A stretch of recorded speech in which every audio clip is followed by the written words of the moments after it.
Nanyang Garden. So it's very nice place to go. You must visit her at Nanyang Garden. So beautiful.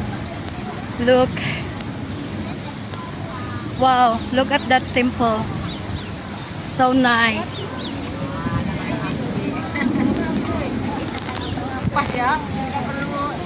Wow. See? Teo, picture tayo dyan.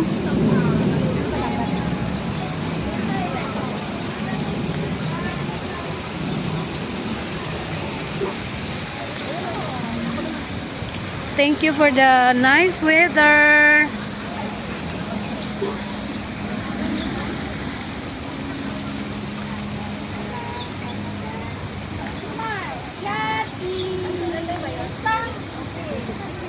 Very good.